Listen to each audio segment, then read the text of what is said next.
ini kita kembali ke Singapura. Pengalaman daripada mana ni? Kejap ini dia. Kisah dikongsi sama datangnya daripada Nik Jah. Nik Jah berkongsi dalam rancangan MJ12. Kata Nik Jah, Assalamualaikum KC. Waalaikumsalam.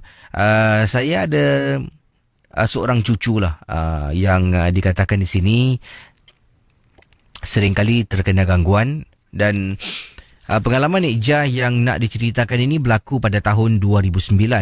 Waktu itu anak masih tinggal bersama dengan saya lah.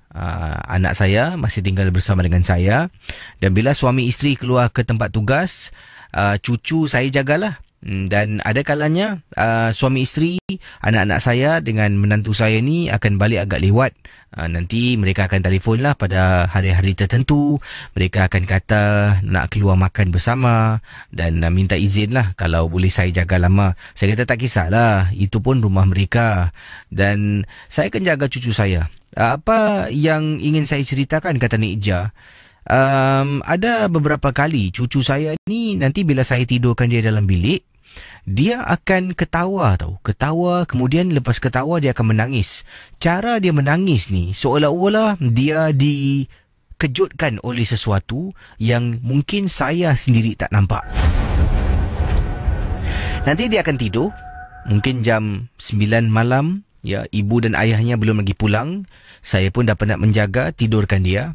Saya duduk di ruang tamu sedang menonton drama. Nanti kadang-kadang saya dengar dia ketawa. Alamak, dalam hati ni dah terbangun pula cucu aku, kata Nik Jah. Tapi nanti dia akan tidur balik. Ada kalanya dia akan ketawa dalam tidur, ada kalanya dia akan bangun lah.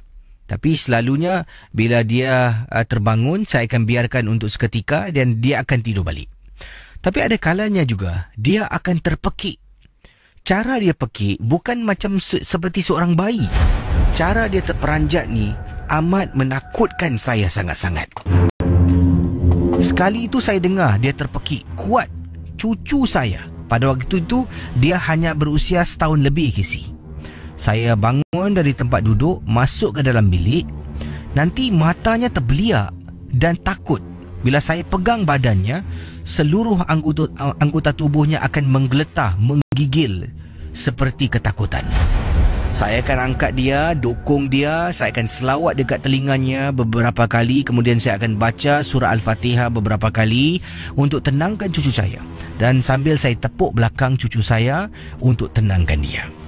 Nanti selepas beberapa minit tu dia dah okey, saya pun letakkanlah dia di ruang tamu dan kata duduk sini dengan nenek, tengok TV tunggu ibu dengan ayah balik. Nanti dia akan duduk, tapi seringkali dia akan toleh belakang. Pernah sekali itulah, saya pernah bertanya dengan cucu saya.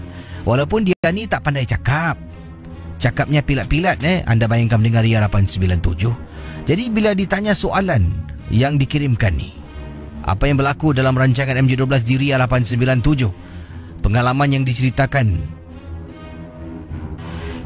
Nanti bila saya tanya pada cucu saya dengan keadaan suara yang pelat, dia akan kata takut, tapi dengan nada suara pelat dan suara berbisik kepada saya. Saya akan tanya, tengok apa tu dari tadi dalam bilik? Takut, kata cucu saya.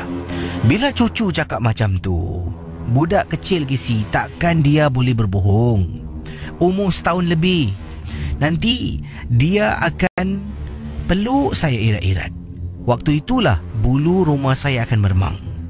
Ada waktu saya takut nak toleh ke belakang, saya akan biar pandang ke depan sambil mulut ni komat kamit membaca surah, mata menonton TV, dan saya cuba peluk cucu saya untuk tenangkan dia.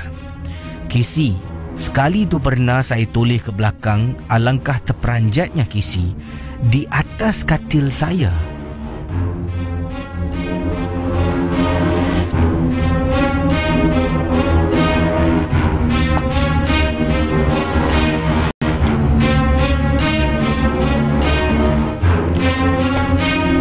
Bayangkan pendengar Ria, kata Nik Jah, pernah sekali tu dia cubalah nak tengok apa dekat dalam bilik tu.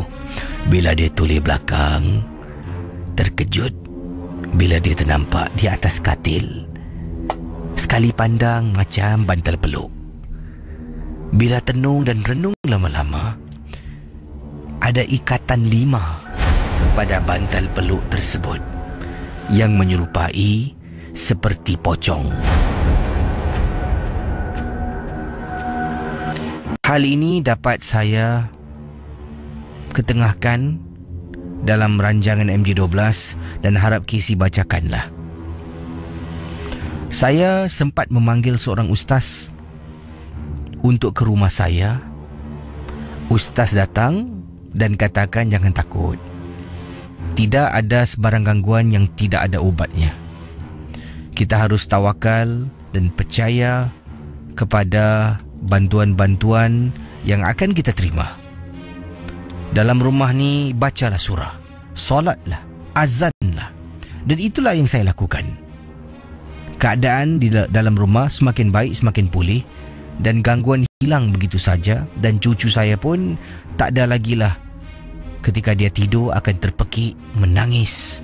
Terima kasih dan selamat tengah malam.